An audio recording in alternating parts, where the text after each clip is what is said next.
بسم اللہ الرحمن الرحیم یا ایہا الذین آمنوا کتب علیکم الصیام کما کتب علی الذین من قبلکم لعلکم تتقون۔ قال النبی صلی اللہ علیہ وسلم لکل شیء زکاة و زکاة الجسد الصوم، او کما قال صلی اللہ علیہ وسلم صدق اللہ العظیم و صدق رسولہ النبی الکریم۔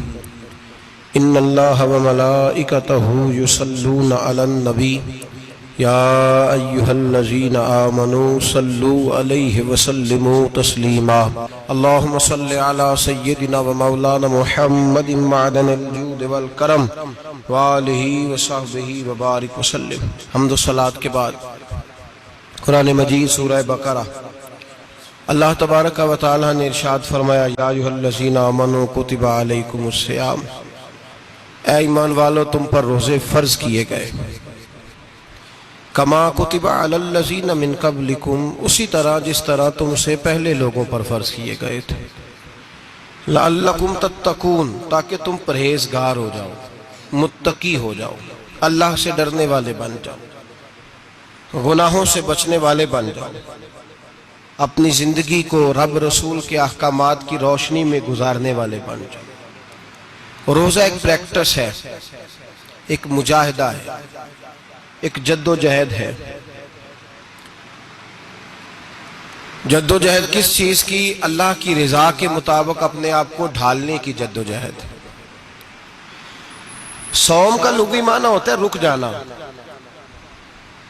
حلال رزق سامنے پڑا ہے، حلال مشروب سامنے پڑا ہے، حلال رشتہ بیوی کا موجود ہے، لیکن ان سب چیزوں سے حالت روزہ میں رکنا، اللہ کی رضا کے لیے رکنا، اس کا نام روزہ ہے۔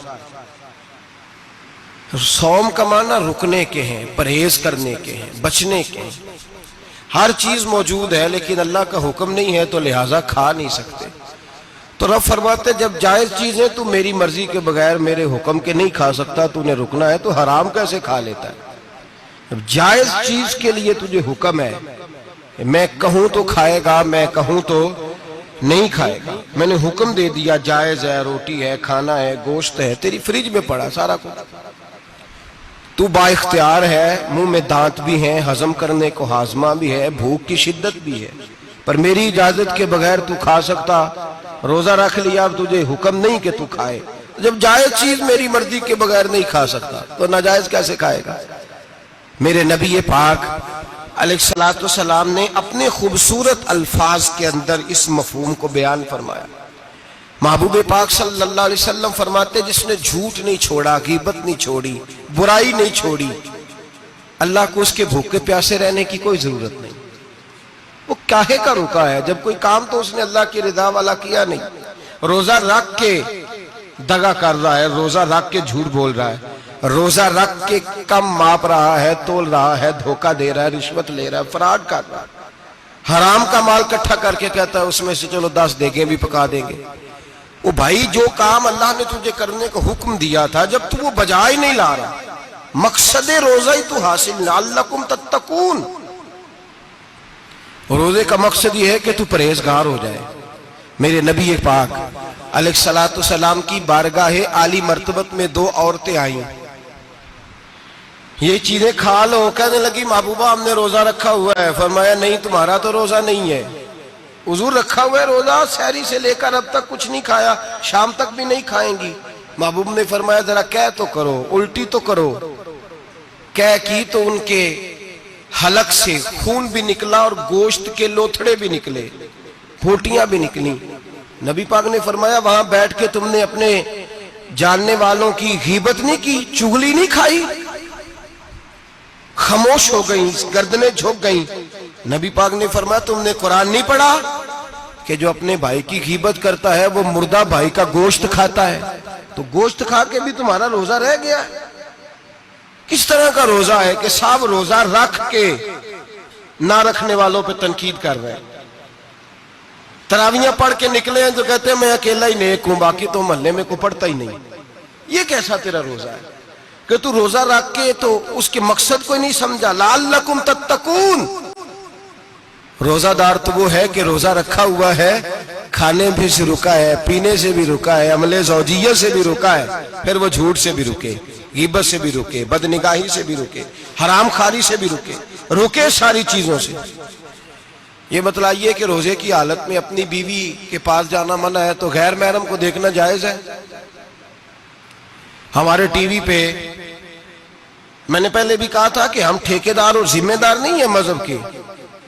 یہاں ہمارے آنے سے پہلے بھی کوئی بیٹھا تھا، ہم مریں گے تو یہاں ہم سے بڑے بڑے نیک لوگ بیٹھیں گے، کوئی بندہ ذمہ دار نہیں ہے۔ بڑے بڑے کج کلا، صاحب جبہ و دستار، بڑے بڑے صاحب بصیرت، آئمہ، فقہاء، علماء، زعماء، نقباء، صوفیاء، اولیاء، غوث، کتب، ابدال، اوتاد، کتب الاقطاب، جانے کون کون آئے، علماء آئے، مفسرین آئے، محدثین آئے، گزر گئے۔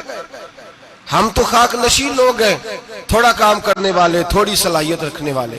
لیکن بھائی اگر کرتے ہیں تو ایک کام کرتے ہیں، ساتھ دوسرا نہیں کرتے۔ یہ کس طرح کا دین سکھانے لوگ نکلے کہ شوال سے لے کر شعبان تک گانا سنایا جائے گا، شعبان سے لے کر شوال تک ناچ گانا کیا جائے گا، شوال سے لے کر شعبان تک دھما چوکڑی ہوگی، رمضان آئے گا تو حدیثیں سنائی جائیں گی، رمضان آئے گا تو لوگوں کو قرآن پڑھ کے سنایا جائے گا۔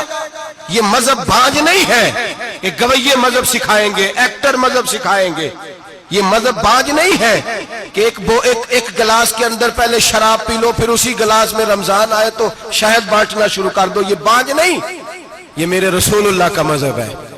اگر تمہیں شوق ہے دین سیکھنے سکھانے کا، یکم رمضان کو توبہ کرو اور کہو کہ ہم ٹی وی پہ بیٹھ کے حدیثیں سنائیں گے تو سارا سال سنائیں گے، اور جس زبان سے حدیث نکلے گی پھر اس سے کبھی گندا گانا نہیں نکلے گا، پھر کبھی ناچ گانا نہیں ہوگا۔ یہ کون سا مذہب ہے جو بیویاں سکھا رہی ہیں؟ یہ کون سا دین ہے جو عورتیں سکھا رہی ہیں؟ میرے رسول پاک صلی اللہ تعالی علیہ وآلہ وسلم کا وہ مذہب ہے کہ میرے اعلیٰ حضرت فاضل بریلوی رحمت اللہ علیہ نے فرمایا، مرد کے لیے جائز نہیں کہ وہ عورت کی زبان سے میلاد بھی سنے، نعت بھی سنے۔ مرد کے لیے جائز نہیں، مرد کو مرد سکھائے گا، عورت سکھائے گی تو عورتوں کو سکھائے گی۔ بے شک آپ سویرے فتویٰ دیجئے کہ چھوٹی سی مسجد میں بیٹھ کے، چھوٹے سے کونے میں بیٹھ کے چھوٹا سا مولوی، اور وہاں تو اتنے بڑے مفتی ٹی وی پہ بیٹھے ہوئے، وہ غلط ہے تو صحیح ہے کیسے ہو گئے؟ سنو، میرے نبی پاک علیہ الصلوۃ والسلام کے مذہب کا حسن یہ ہے کہ اسلام کہتا ہے ایک نظر بی بی کو دیکھا کسی نے غلطی سے تو معافی ہو جائے گی، دوسری نظر شہوت سے دیکھا تو حرام ہے اس کے لیے، وہ پاکستان کا مولوی ہو یا سعودی عرب کا شاہ ہو، کسی کے لیے عورتوں کے بیچ پھرنا اٹھنا بیٹھنا جائز ہے۔ میرے نبی پاک صلی اللہ تعالی علیہ وسلم نے فرمایا ہے میں عورتوں سے مصافحہ کرنے نہیں آیا، اور میرے نبی پاک صلی اللہ علیہ وسلم نے فرمایا ہے، حضور فرماتے لیکن نا کتا بالکل ناپاک نہیں ہوتا، کتے کا تھوک ناپاک ہوتا ہے، یا کتا گیلا ہو جائے تو ناپاک ہوتا ہے، لیکن خنزیر سارا ناپاک ہوتا ہے، کل ناپاک ہے خنزیر۔ نبی پاک نے فرمایا خنزیر بھی ہو اور گند میں لتھڑا ہوا بھی ہو، پیشاب میں لتھڑا ہوا ہو، گوبر میں لتھڑا ہوا ہو، پخانے اور فضلے میں لتھڑا ہوا خنزیر ہو، اس کا جسم تیرے ساتھ ٹکرا جائے تو اتنا برا نہیں جتنا غیر محرم عورت کا وجود تیرے ساتھ ٹکرا جائے تو برا ہے۔ اس حد تک میرے نبی پاک صلی اللہ علیہ وسلم اور گنبد کے معاملے میں فتویٰ دینے والے، یا رسول اللہ کہنے پر کفر کا فتویٰ دینے والے اور بڑی بڑی باتیں کرنے والے خاموش کیوں ہو گئے؟ یا ایھا الذین آمنوا لا تتخذوا اليہود والنصارى اولیاء، رب فرماتا ہے یہودیوں اور عیسائیوں کو دوست نہ بناؤ، یہ تمہارے دوست ہو سکتے، یہ تمہارے سجن ہو سکتے؟ جب عرش کا مالک کہہ رہا ہے سجن نہیں ہو سکتے تو دوستی کی بات کیسے بڑھا رہا ہے؟ یا رسول اللہ ہمارے سجن کون ہو سکتے ہیں؟ فرمایا تمہارا دوست وہ ہو سکتا ہے جو محمد عربی کا غلامی کرنے والا ہو، جو رسول اللہ کی نوکری کرنا ہو دوست ہوگا۔ دوسرا دوست ہو سکتا؟ کوئی ایکٹر مذہب نہیں سکھائے گا، کوئی گویہ مذہب نہیں سکھائے گا۔ حضرت جناب سیدنا جنید بغدادی، بغداد کے پیر سے کسی نے پوچھا تھا آج سے 1100-1200 سال پہلے، وہ تو زمانہ ویسے نیکی اور پرہیزگاری کا تھا، کہا بابا جی مرد اور عورت نیک ہو، بغیر پردے کے بغیر حجاب کے بغیر دیوار کے بیٹھ کر ایک دوسرے کو دین سکھا سکتے ہیں؟ حضرت صاحب بتائیے، مرد اور عورت نیک ہو تو بغیر پردے اور حجاب کے ایک دوسرے کو دین سکھا سکتے ہیں؟ تو حضرت جنید بغدادی فرمانے لگے سکھانے والا حسن بصری ہو اور سیکھنے والی رابعہ بصری ہو تو پھر بھی بغیر پردے کے بیٹھنے کی اجازت نہیں۔ تو مفتی صاحب کو اجازت کس نے دی؟ مولانا صاحب کو اجازت کس نے دی؟ بڑا وہ نہیں ہوتا جو ٹی وی پہ زیادہ آتا ہے، بڑا وہ ہوتا ہے جو رسول اللہ کے دین پہ عمل زیادہ کرتا ہے۔ حضرت عبداللہ ابن مسعود رضی اللہ تعالیٰ عنہ فرماتے زیادہ باتیں کرنے والا عالم نہیں ہوتا۔ حضور پھر عالم کون ہوتا ہے؟ فرمایا پڑھو قرآن، انما یخشی اللہ من عبادہ العلماء۔ فرمایا بڑا عالم وہ ہوتا ہے جو اللہ سے زیادہ ڈرتا ہے، اس لیے کہ رب فرماتا ہے میرے بندوں میں سے جو عالم وہ ہیں جو اللہ سے زیادہ ڈرتے ہیں، خوف رکھتے ہیں۔ تو میرے بھائی رمضان المبارک میں بچنا ہے، پرہیز کا وقت ہے، تو کوئی شخص بھی کوئی شو نہ دیکھے، میری منت ہے آپ حضرات، کوئی شو نہ دیکھے۔ عورت کا تو پردہ ہے، تو ہمیں تو تماشے پہ لگا دیا گیا، عجیب قسم کے ایکٹر آ گئے اور مذہب سکھا رہے ہیں۔ میری اپیل ہے آپ سے کہ سحری افطاری کے وقت ٹیلی ویژن بند رکھیں۔ کیا چیز کھول کے رکھیں؟ یا قرآن کھول کے رکھیں یا رسول اللہ کا فرمان کھول کے رکھیں، اللہ رسول کی طرف توجہ رکھیں، وہ سیکھنے سکھانے کا وقت ہے۔ چھوڑے گویوں سے دین سیکھا جائے گا، ہمیں کوئی شکوہ نہیں، یہ پکی توبہ کریں، سویرے آئیں آ کے دین سکھائیں۔ اور میں ان سے بھی اپیل کروں گا کہ آؤ دین سکھاؤ۔ حضرت فضیل بن عیاض فرماتے ہیں میں ڈاکو تھا، کبھی کبھی چھپ چھپا کے جمعہ پڑھا کرتا تھا، پھر میں نے توبہ کی تو سچی توبہ کی، پھر میں نے توبہ کی تو رب کو راضی کرنے والی توبہ کی، پھر میں نے توبہ کی تو چھوڑی ہر شے، غریبوں کا لوٹا ہوا مال واپس کیا، جس کے پیسے نہ دے سکا اس کے گھر میں جا کے اس کی بھینسوں کو چارہ ڈالا، اس کے اونٹوں کی خدمت کی، میں نے قرضے چکائے۔ فرمایا میں سچی توبہ کر کے مسجد آیا، جس خطیب کے پیچھے میں جمعہ پڑھا کرتا تھا وہ میرے ہاتھ پہ بیعت کر کے مرید ہو گیا۔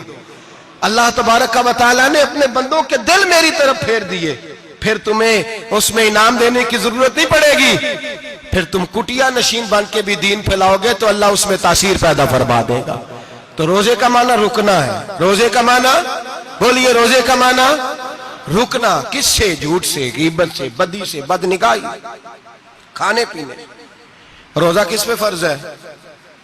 امیروں پہ کہ غریبوں پہ؟ جی کہنے نے میں میرا تو کام ہی محنت مزدوری والا، میں کیسے روزہ رکھوں؟ میں تو دیہڑی لگاتا ہوں تو روزہ کیسے رکھوں؟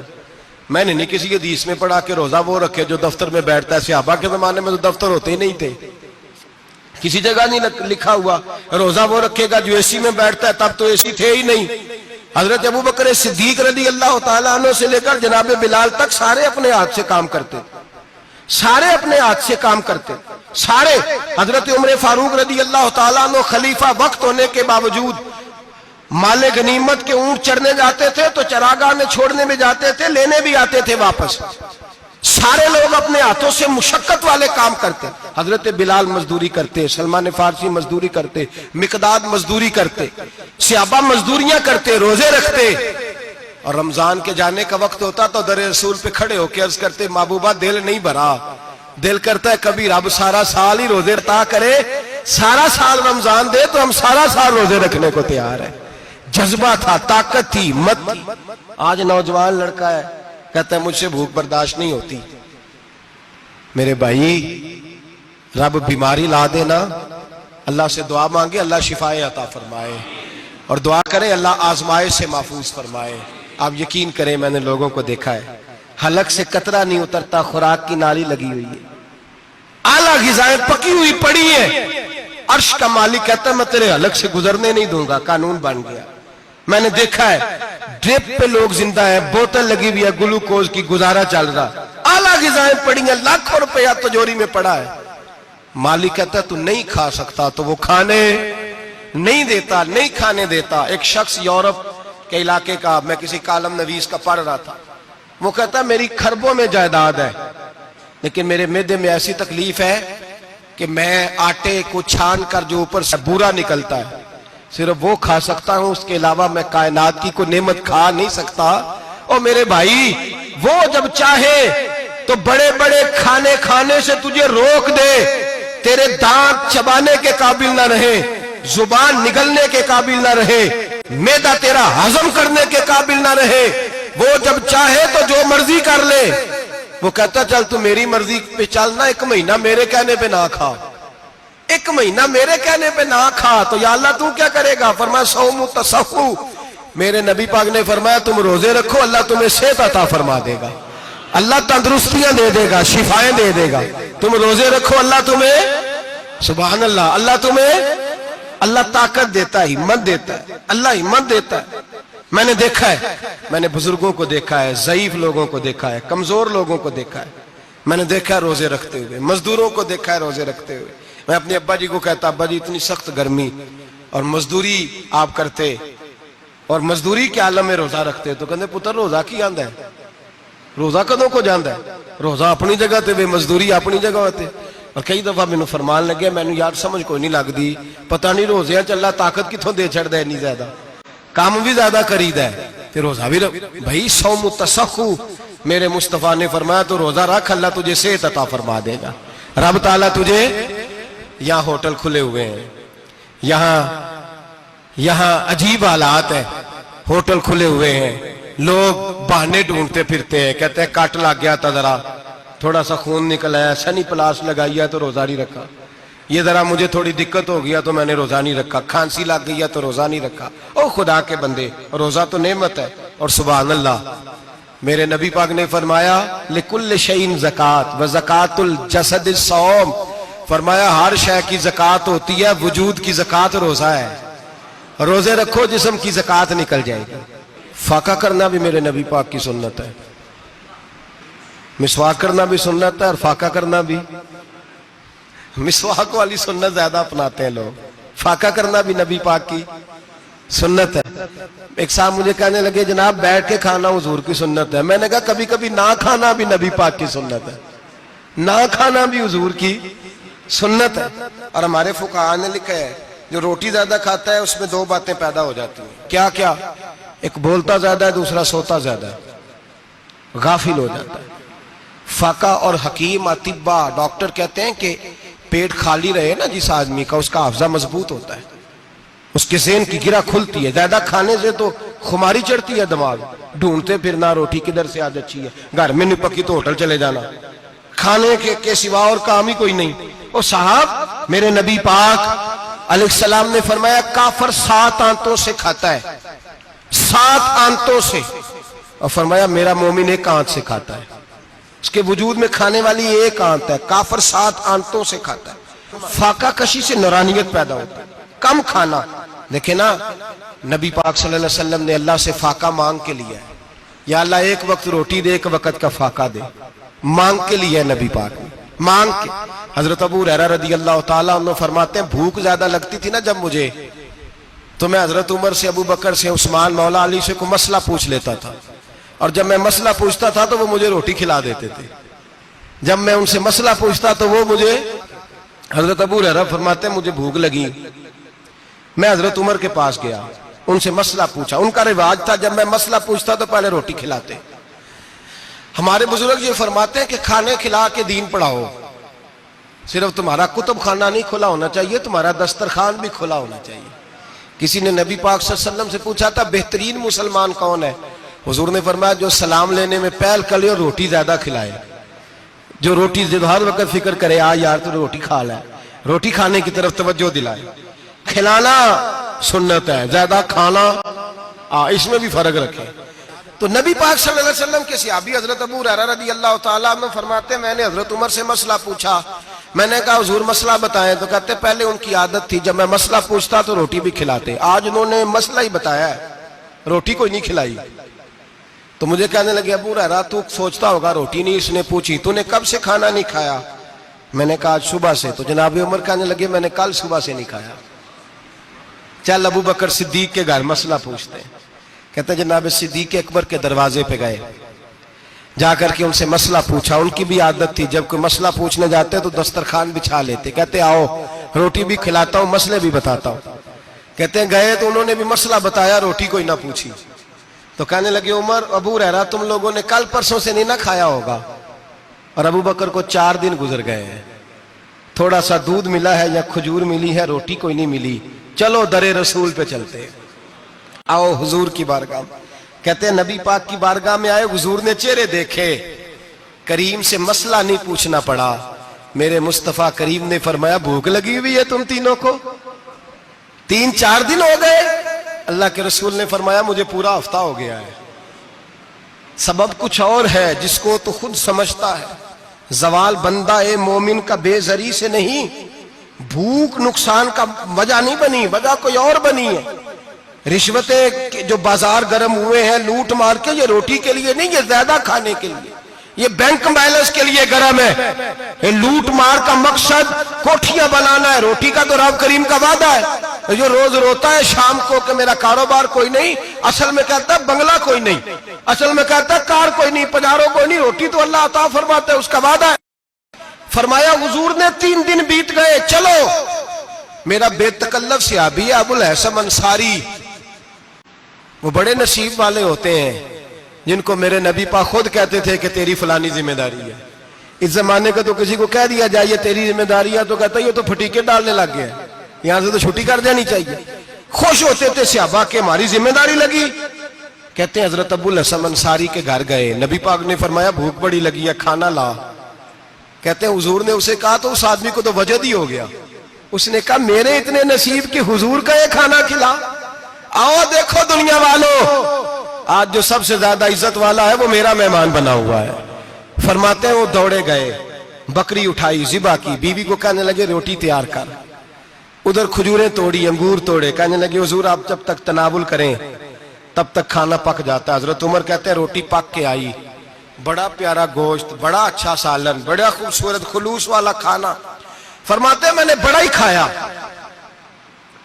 نبی پاک نے نہ ایک روٹی لی اور چھوٹی چپاتی، تھوڑا تھوڑا سالن کونوں سے، اور جب نبی پاک نے کھا لیا تو حضور کی آنکھوں میں آنسو آئے۔ حضرت عمر کہنے لگے حضور روئے کیوں؟ نبی پاک نے فرمایا سوچتا ہوں 7 دن کے فاقے کے بعد کھایا ہے، پر ڈرتا ہوں رب اس کا حساب پوچھے گا تو جواب کیسے دینا ہے، اس کا حساب بھی تو دینا ہے نا جو کھایا ہے۔ تو حضرت عمر فاروق کے ہاتھ میں کچھ چیز تھی، زور سے زمین پہ ماری، کہا محبوبہ 7 دن کے بعد بھی روٹی کھائے تو حساب دینا ہے۔ نبی پاک فرمانے لگے عمر وہ مالک ہے نا، تو جب دیتا ہے تو حساب نہیں لے سکتا، حساب تو دینا ہے، حساب تو دینا ہے، تیاری رکھو۔ صحابہ کرام فرماتے ہم نے ارادہ کیا کہ آج کے بعد ہم پھر فاقے کریں گے، کم کھائیں گے، اس لیے کہ حساب دینا ہے۔ میرے بھائی وہ فاقہ کشی کرتے تھے، ڈرتے تھے۔ یہاں تو لوگ کھا کے بیمار ہیں، کھاتے جا رہے ہیں سوتے جا رہے ہیں، کھاتے جا رہے ہیں سوتے جا رہے ہیں۔ یہ بھی وقت آئے گا رمضان شریف کا، سویرے درس پہ آؤ کہتے نیند بڑی آتی ہے، سویرے 2 سپارے پڑھ کے سویا کرو کہتے صاحب نیند بڑی آتی ہے، فجر کے بعد ہی تو وقت ہوتا ہے اللہ اللہ کرنے کا، سحری کا، کھاتے جا رہے ہیں سوتے۔ لوگ جماعت سے نماز نہیں پڑھتے سو جاتے، جماعت کا ثواب چھوڑ کے سو جائیں گے۔ بھائی رمضان مبارک میں فاقہ کشی کی ٹریننگ ہوتی ہے، فاقہ کشی کی تربیت لے، رمضان میں روکے اپنے آپ کو، تربیت ہوگی۔ اور ہمارے صوفیاء فرماتے ہیں جو زیادہ کھاتا ہے اس کا نفس اس کو زیادہ پہ مائل کرتا ہے، خواہشات نفس پیدا ہوتی ہیں۔ میرے نبی پاک علیہ السلام نے جوانوں کو حکم دیا ہے یا معاشر الشباب، او جوانوں، یا رسول اللہ کیا حکم ہے؟ فرمایا یا نکاح کر لو اگر طاقت ہے، نہیں طاقت تو روزے رکھو۔ حضور روزے سے کیا ہوگا؟ فرمایا تمہارا نفس کچلا جائے گا، شیطان وسوسہ اندوزی نہیں کرے گا۔ آج نوجوان بڑھ بڑھ کے کھاتا ہے، بہت زیادہ کھاتا ہے، کبھی اس ہوٹل سے کھاتا ہے کبھی اس ہوٹل سے کھاتا ہے۔ اتنا زیادہ کھائیں گے تو نفسانی قوتیں اچھل کر کے آئیں گی، مشکل ہو جائے۔ شادیاں دیر سے ہوتی ہیں، ماں باپ آنکھیں بند کر کے بیٹھے ہوئے ہیں۔ اگر ماں باپ کی ذمہ داری ہو اور ماں باپ نکاح نہ کرے تو نبی پاک نے فرمایا بچے گناہ کریں گے تو جتنا گناہ بچے کو اتنا باپ کو بھی ہوگا۔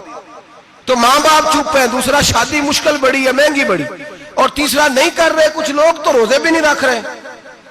تو رمضان ان کے لیے بھی وقت ہے، نفسانی قوتیں کچلی جائیں گی، کھانا جتنا کم کھایا جائے گا اتنا وجود کے اندر نفسانی خواہشات کم پیدا ہوں گی۔ تو رمضان تو پریکٹس ہے مجاہدے کی، دین کی۔ اور دوسرا میرے حبیب پاک صلی اللہ علیہ وسلم نے فرمایا ہے، حضور فرماتے ہیں کہ رمضان اور قرآن کا آپس میں رشتہ ہے۔ قرآن پاک کتنا پڑھنا چاہیے روزانہ؟ زیادہ سے اللہ جزا دے، امید ہے آپ زیادہ سے زیادہ ہی پڑھتے ہوں گے۔ بھائی سنیں، حدیث مبارکہ میں نبی پاک نے فرمایا رمضان اور قرآن دونوں مل کے نا، بڑی پیاری حدیث ہے، فرمایا دونوں مل کے اللہ کی بارگاہ میں میری امت کی سفارش کریں گے، رمضان اور اللہ اکبر۔ کس طرح؟ نبی پاک فرماتے ہیں رمضان کہے گا اے اللہ دن کے وقت میں نے اسے تیری رضا کے لیے کھانے پینے سے باز رکھا، اور قرآن کہے گا یا اللہ رات کو تیری رضا کے لیے کھڑا ہو کے یہ قرآن سنتا تھا۔ رمضان اور قرآن دونوں سفارش کریں گے۔ ہم نا بڑا کچھ پڑھتے ہیں، سنتے ہیں، سیکھتے ہیں، اب یقین کریں یہ کھاتے بھائی کا بھائی سے اختلاف ہو جائے نا تو وہ 30 سال پرانے کھاتے کھول کے لے آتا ہے، ساری رات ڈھونڈتا ہے کہ میرے پیسے کہاں سے نکلتے ہیں، پڑھ لیتا ہے۔ قرآن پاک کی باری آتی ہے تو نہیں پڑھتے قرآن پاک۔ ابا جی کا ختم ہوتا ہے تو مانگتے پھرتے ہیں، کہتے ہیں 2 قرآن پاک 10 قرآن پاک۔ یہ باتیں بتانی نہیں چاہیے، کرنی نہیں چاہیے، لیکن چونکہ تربیت کے لیے بیٹھا ہوں تو کر دیتا ہوں۔ میرے شاگردوں سے پوچھیں، یہاں مدرسہ ہے الحمدللہ، درجنوں طلباء ہیں، اساتذہ ہیں، میرے پیر بھائی ہیں، اور میرا یہ دعویٰ ہے کہ شاید کوئی کسی سے اتنا پیار کرتا ہو جتنے میرے شاگرد اور مرید مجھ سے کرتے ہیں، لیکن میں نے کبھی کسی سے نہیں کہا کہ ذرا سورت فاتحہ پڑھ کے دینا، میں نے اپنے ابا جی کو ثواب دینا ہے۔ پوچھ لیں کسی سے نہیں کبھی کہا، کبھی نہیں میں نے کہا کہ ذرا مجھے تھوڑا سا قرآن پڑھ دیں۔ میں اس کو ناجائز نہیں کہتا، پڑھوانا چاہیے، لیکن میں اپنے والدین کے لیے کبھی سوال نہیں کرتا کہ مجھے ذرا پڑھ کے دو، میں نے بخشنا ہے، اس لیے کہ میں نے ذاتی طور پہ روٹین بنائی ہے۔ میں سمجھتا ہوں کہ کائنات کے اندر میرے اوپر جن لوگوں نے احسان کیے ان میں سب سے زیادہ حصہ میرے ماں باپ کا ہے۔ میں سمجھتا ہوں اس بات، کتنا نالائق ہوں میں کہ میں 1 مہینے میں ایک قرآن پاک بھی پڑھ کے ان کی روح کو احسال نہیں کر سکتا۔ میرا یہ طریقہ ہے ذاتی، میں قدغن نہیں لگاتا، میرا ذاتی طریقہ یہ، الحمد سے شروع کرو اور 2 سورتیں چھوڑ کے قرآن پاک ختم کر دو آخری، اور پھر فلق اور ناس صورتیں ساتھ لے جاؤ۔ یہاں بیٹھ کے سالے ثواب نہیں کرنا، ختم نہیں دلانا، ساتھ لے جاؤ، قبر پہ کھڑے ہو جاؤ اور فلق اور ناس صورتیں قبر پہ بیٹھ کے تلاوت کرو، اور جو قرآن مجید پڑھا ہے ان کی روح کو وہاں احسال کرو۔ او بھائی، اولاد جب ماں باپ کے لیے پڑھتی ہے تو اسے کہنا نہیں پڑتا اللہ بخش دے، اس لیے کہ اولاد کی نیکیاں خود بخود ماں باپ کے کھاتے میں جمع ہوتی ہیں، خود نیکیاں جمع ہوتی ہیں۔ میرے بھائی تو بچوں سے یہ تو مطالبہ کرتا ہے کہ بیٹا اس سال رمضان المبارک میں میرے لیے ستو ضرور بنانا، فلانی چٹنی ضرور تیار کرنا، یہ کیوں نہیں کہتا بیوی سے کہ ڈشیں کم بنانا، تو بھی بیٹھ کے قرآن پاک پڑھ، میں بھی قرآن پاک پڑھتا ہوں۔ ادھر آؤ بیٹا یہاں بیٹھ کے تلاوت کرو، میں بھی کرتا ہوں۔ بیٹی ادھر آؤ بیٹھ کے قرآن پاک پڑھو۔ کتنا وقت لگتا ہے؟ حافظ اور قاری اور علماء اگر پڑھے تو 20-25 منٹ لگتے ہیں قرآن پاک کا سپارہ پڑھنے، اور اٹک اٹک کے پڑھنے والا بھی پڑھے تو 1 گھنٹہ لگ جائے گا۔ اور میرے نبی پاک صلی اللہ علیہ وسلم نے فرمایا جو قرآن پڑھتے ہوئے اٹکتا ہے اللہ اسے ڈبل ثواب عطا فرماتا ہے۔ فرمایا جو زبانی پڑھے سنگل ثواب، جو دیکھ کے پڑھے اسے ڈبل ثواب۔ حضور کیوں؟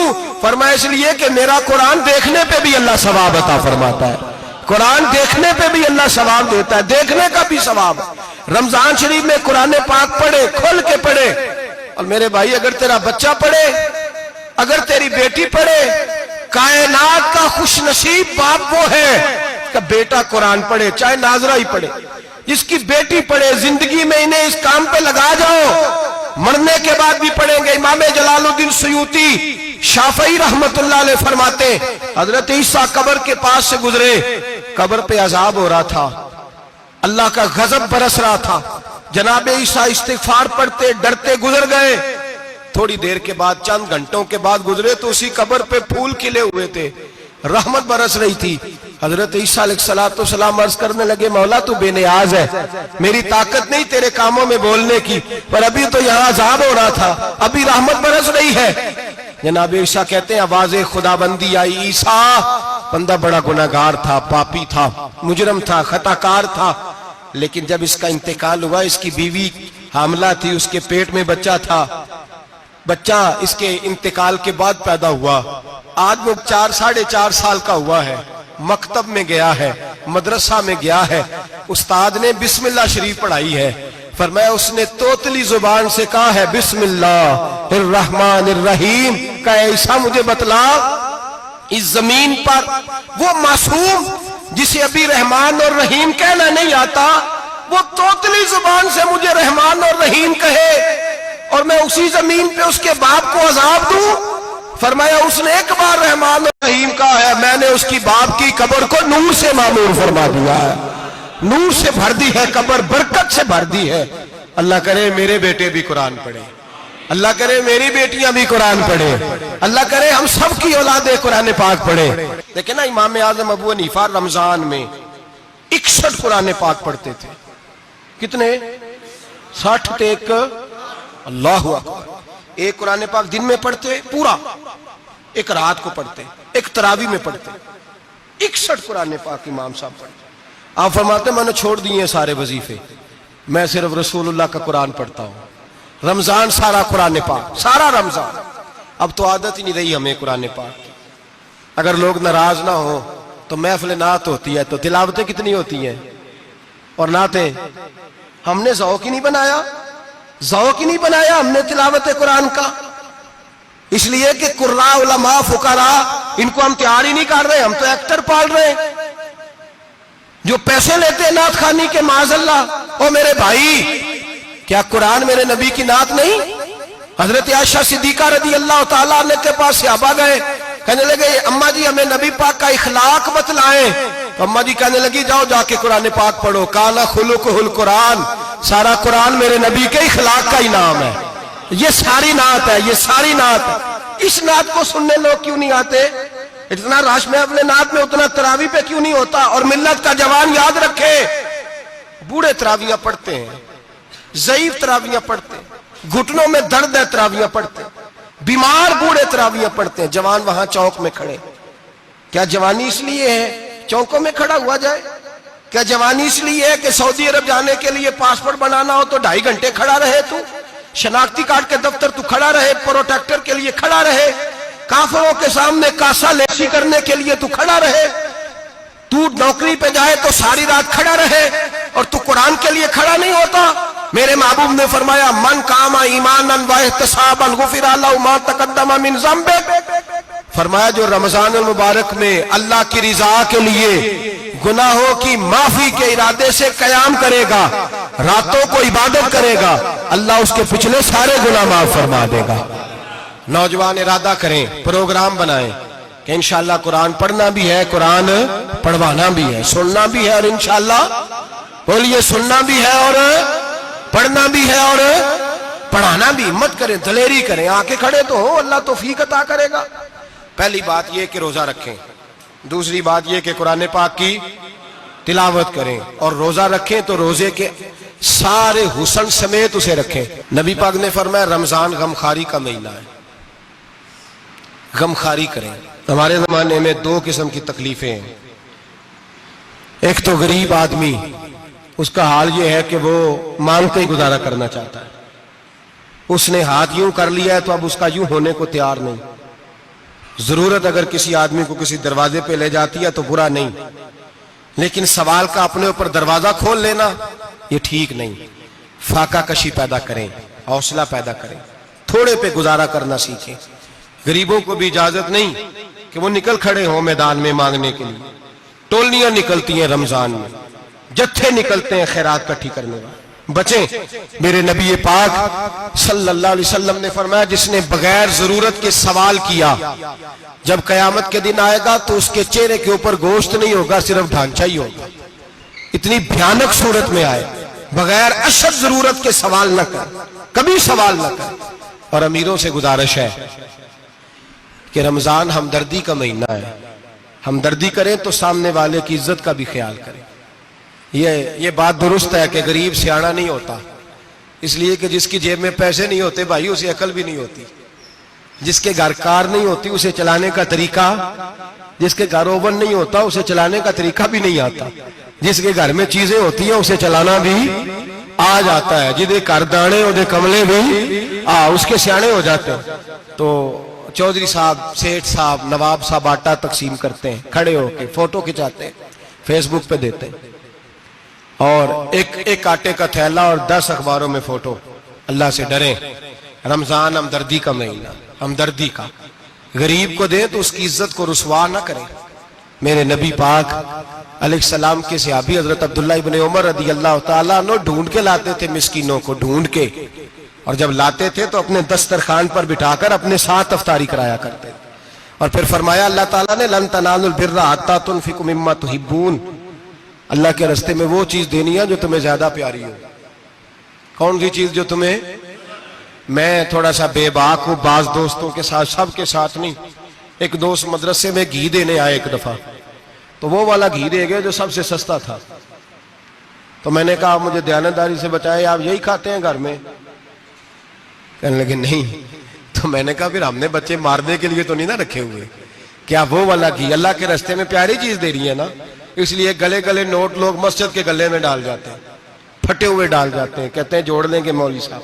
اور خدا کے بندے پیاری چیز دینی تھی تو نے، اور تو نے اس کا ترجمہ الٹ کر لیا ہے. سمجھ لیں رمضان المبارک میں کسی غریب کی مدد کرنی ہے تو ساتھ اس کی عزت بھی کرنی ہے. نبی پاک علیہ السلام کے دروازے پہ جب سے، یہ جملہ ایک ہے لیکن بڑا قیمتی ہے، صحابہ کہتے ہیں جب ہم دروازہ رسول پہ جاتے تھے خیرات بھی ملتی تھی اور عزت بھی ملتی تھی. خود بھیک دیں خود ہی کہیں منگتے کا بھلا ہو، خیرات بھی ملتی تھی اور عزت بھی ملتی تھی. نبی پاک ساتھ عزت بھی دیتے تھے، مسکین کو غریب کو دیں اور خیر خائی کریں. جوتے بیچنے والے جوتوں کے ریٹ سستے کریں، کپڑا بیچنے والے کپڑے کا ریٹ، درزی صاحب بھی ریٹ سستا کریں، دکاندار بھی چیزوں کا ریٹ، حکیم صاحب پیسے کم لیں، ڈاکٹر پیسے کم کریں، حکومت نرخوں میں کمی کرے، اور یہ کام اجتماعی طور پہ کریں. میرے نبی پاک نے فرمایا رمضان غمخواری کا مہینہ ہے، اس میں غمخواری کرنی ہے، دوسرے کا خیال کریں، اظہار کریں، قربانی کریں. یہاں ہر چیز کا ریٹ بڑھ جاتا ہے رمضان شریف میں. ہر آدمی کہتا ہے میرا سیزن آ گیا ہے، توجہ بڑھائیں، خیال کریں، غمخواری کا مہینہ ہے. اور پھر آپ لوگوں سے یہ بھی گزارش ہے کہ رمضان المبارک کا جب مہینہ آئے تو جس آدمی کے ساتھ نیکی کرنی ہے وقت پہ کریں. کسی غریب کو پیسے دینے ہیں، کپڑے دینے ہیں تو یکم رمضان کو دیں. میں اکثر دوستوں سے پوچھتا ہوں، میں کہتا ہوں قاری صاحب نو جوڑا کدو دیندے ہو؟ کہندے 27ویں والے دن. میں کہ مینوں لگ گئی سمجھ، تہاڈی سازش ہے کہ جڑے سواں کے پا نہ لوے. ایویں مولوی چودھری صاحب دے نال دے کپڑے پا لے تے کتے لکھیا ہے اینوں دینا ہے 27ویں. تسی دسو 27ویں والے دن کو درزی سی کے دیندا ہے، انہوں 3 گنا بھی پیسے دئیے تو کہندا ہے جڑے باقی نے انہاں دے نہیں بٹن پہ لگ دے میرے کولوں، کتھوں جوڑا سی کے. تو کس دن دیتے ہو قاری صاحب کو؟ کیا مقصد ہے؟ پہننے کے لیے دے رہے ہو یا اس لیے دے رہے ہو کہ نہ پہن سکے؟ تو بھائی آپ جب کسی کو کچھ چیز دیں گے تو کب دیں گے؟ جب وہ استعمال کر سکے. غریب کو لوگ فطرانہ دینے جاتے ہیں عید سے ایک دن پہلے، تو کیا کرے گا اس کا؟ وہ نہ تو کپڑے خرید سکا نہ روٹی لا سکا. بلکہ میرے حضرت صاحب فرماتے ہیں رمضان سے پہلے دے دو، رمضان کی نیت کر کے رمضان سے 1-2 دن پہلے دے دو، اللہ رمضان جتنا ثواب ہی عطا فرمائے گا. رمضان سے پہلے دو جس کو کچھ ہے دینی، قبل از وقت تیاری کرو. اور میرے قبلہ حضرت صاحب فرمایا کرتے اپنے کپڑے بعد میں، غریب کے بچوں کے کپڑے پہلے، اپنے گھر کی ضروریات بعد میں، غریبوں کی ضروریات. اس لیے کہ اللہ پاک نے ان کا رزق بھی ہمارے گھر بھیج دیا. ہماری ڈیوٹی لگائی ہے کہ تم نے بانٹنا، بانٹنے والے بنو. اور یہ ذہن بنائے کہ پتہ نہیں کس کا حصہ تھا جو اللہ نے میرے گھر بھیجا. یہ ذہن بنا کے بانٹ. اور جس کو دینے جائیں، ہاں آپ کو اجازت ہے تھوڑا بہت پتہ کرنے کی، لیکن تھوڑا بہت تفتیش کرنے کی اجازت، بال کی کھال اتارنے کی اجازت. میں نے دیکھا ہے لوگ غریبوں کا انٹرویو لیتے ہیں، تیرا تو فلانا کمانے والا نہیں، تیرا تو فلاں بچہ. او بھائی بہت سارے غریب ایسے ہیں، بڑے ہیں جو کمانے کی کوشش کرتے ہیں لیکن ان کا سبب نہیں بنتا. ہاں ہے ایسے لوگ جو سعودی عرب چلے گئے ہیں، کہتے ہیں تیرا تو فلاں باہر نہیں گیا ہے، گیا ہے، لیکن سارے سعودی عرب جانے والے بھی مال کمانے کی طاقت نہیں رکھتے. کئی وہاں بھی بیٹھ کے بیچارے قرضوں میں الجھے ہوئے ہیں، وہاں والوں کے ظلم کا شکار ہیں، بہت ساری آزمائشوں میں. تو تفتیش کرتا ہے.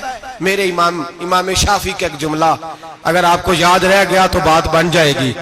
امام شافعی رحمت اللہ، بلکہ حضرت غوث اعظم جیلانی کے پاس وہ بات آپ کو زیادہ فائدہ دے گی. حضرت غوث اعظم جیلانی کو ان کا ایک مرید سمجھانے لگ گیا، کہنے لگا حضرت جی آپ سب کو دیتے رہتے ہیں، ہر بندہ مستحق نہیں ہوتا، ذرا ٹٹول کے دیا کریں. تو غوث اعظم جیلانی فرمانے لگے بھائی مجھے تو لگتا ہے تو بھی ان چیزوں کا مستحق نہیں تھا جو اللہ نے تجھے عطا کر دی ہے. پہلے تو بتا تو مستحق تھا، تجھے اپنی حیثیت اوقات کا پتہ ہے جو اللہ نے تجھے دے دی ہے؟ طاقت تھی، کوالٹی تھی، تیرے اندر وہ صلاحیت تھی. رب نے تو نہیں تیری تفتیش کی کہ تو قابل ہے کہ نہیں، تو اللہ کے بندوں کی تفتیش کرتا پڑتا ہے. امام شافعی فرمایا کرتے، امام شافعی فرماتے رب تجھے پرکھ کے نہیں دیتا، ٹٹول کے نہیں دیتا، رسوا کر کے نہیں دیتا، تو غریبوں کے ساتھ یہ سارا ظلم کیوں کرتا ہے؟ بس پتہ چل گیا وہ ضرورت مند ہے تو دے، اس لیے کہ اجر تجھے غریب نے نہیں دینا، اجر اللہ نے دینا ہے، اور اللہ اجر عمل پہ نہیں دیتا، اللہ تو نیت پہ اجر عطا فرماتا ہے۔ تو نیت دیکھ تیری کس طرح کی، تو میرے بھائی غریب کو دیں، قبل از وقت دیں۔ رمضان مبارک میں چوتھا کام، بات آخری اور چوتھا کام سنیں، رمضان میں دین سیکھیں۔ شیطان قید ہوتا ہے زیادہ سے زیادہ، اور جب آدمیوں کا پیٹ خالی ہوتا ہے نا تو ذہن جو ہوتا ہے نا وہ بھی اس کا فریش ہوتا ہے، اس میں کوشش کریں دین سیکھنے کی۔ میرے نبی کریم صلی اللہ علیہ وسلم نے اس دین کو علم کا دین قرار دیا ہے، شعور کا دین قرار دیا ہے، فہم کا دین قرار دیا ہے۔ نبی پاک صلی اللہ علیہ وسلم نے فرمایا ایک عبادت کرنے والا عشاء کے بعد کھڑا ہو اور فجر تک نماز پڑھتا رہے، ایک عالم دین عشاء پڑھ کے سو جائے، اٹھ کے فجر پڑھ لے، تو وہ 70 عبادت کرنے والوں کا درجہ زیادہ نہیں، عالم کا درجہ پھر بھی زیادہ ہے، اس عالم دین کا درجہ زیادہ ہے، اس لیے کہ وہ لوگوں کو آگاہی دیتا ہے، شعور بخشتا ہے۔ یہ دین جو ہے یہ، اور نبی پاک صلی اللہ علیہ وسلم نے فرمایا عبادت کرنے والے پر عالم کا درجہ اتنا ہی زیادہ ہے جتنا میرا درجہ اپنے غلاموں پر زیادہ ہے۔ عالم کو حضور نے اتنا بڑا مقام دیا۔ دین سیکھیں، شعور حاصل کریں، یہ فقاہت کا دین ہے، شعور حاصل کرنے کا دین ہے۔ اور نبی پاک صلی اللہ علیہ وسلم نے فرمایا دین کی ایک بات سیکھ لینا 1000 نفل پڑھنے سے زیادہ درجہ رکھتی ہے، دین کی ایک بات سیکھ لینا 1000 جنازے میں شرکت سے زیادہ درجہ رکھتی، دین کی ایک بات سیکھ لینا، میرے نبی پاک صلی اللہ تعالی علیہ وسلم ارشاد فرماتے 1000 مریض کی عیادت کرنے سے زیادہ درجہ رکھتی۔ فرمایا جس نے رات کے ایک لمحے میں دین کی ایک بات سیکھی، اللہ اسے ساری رات عبادت کرنے سے زیادہ ثواب عطا فرمائے گا۔ میرے ایسا فرمایا کرتے جب سیکھنے والے کو یہ ثواب ملے گا تو بتائیے سکھانے والے کو کتنا ثواب ملے، اسے اللہ کتنا درد۔ رمضان آ رہا ہے، شیطان قید ہے، دین پھیلانے کی کوشش کریں، جد و جہد کریں۔ بڑی نیند آتی ہے فجر پڑھ کے، لیکن اگر کسی کا ارادہ بن جائے کہ دین سیکھنا بھی ہے اور دین بچوں کو، تو پھر کوئی نیند غلبہ۔ ایک مثال ایک عالم نے سمجھائی، کوئی بزرگ تھے درویش عالم، ان کے پاس ایک عورت آئی، کہنے لگی میں بچوں کو سویرے بڑا جگاتی ہوں، بچے جاگتے نہیں نماز کے لیے۔ بڑا عجیب جواب دیا بزرگوں نے، درویش نے، عالم نے، کہنے لگے بی بی کیوں نہیں جاگتے، جگایا کر، بیدار کیا کر، اٹھایا کر۔ کہنے لگی بڑی جدوجہد کرتی ہوں، اٹھتے نہیں، بیدار نہیں ہوتے۔ اللہ والے تھے نا۔ کہنے لگے یہ بتا اگر اس کمرے میں آگ لگ جائے تو پھر بچوں کو کیسے بیدار کرے گی؟ آگ سے بچانے کے لیے کیا کرے گی؟ پھر تو بالوں سے پکڑ بھی گھسیٹنا پڑا تو گھسیٹ کے کمرے سے لاؤں گی، پھر تو چوٹیں لگتی ہیں تو لگ جائیں، پھر میں پرواہ نہیں کروں گی۔ آپ فرمانے لگے یوں سمجھ لے جہنم کی آگ جل رہی ہے، اگر تیرے بچے نے نماز نہ پڑھی تو آگ لگ جائے گی، اگر اس نے عبادت نہ کی تو اسے آگ، اب جیسے بھی تجھے اٹھانا پڑتا ہے اٹھا گھسیٹ کے باہر لا، لیکن اس کی نماز قضا۔ نیند بڑی آ رہی ہے سویرے، لیکن اگر دین نہ سیکھا تو مشکل ہو جائے۔ جیسے بھی اپنے آپ کو جگانا چاہیے، ہمت کرنی چاہیے، دلیری کرنی چاہیے۔ ہمیشہ مدحت خیر الانام میں گزرے، دعا ہے یہ عمر درود و سلام میں گزرے۔ آخر دعوانا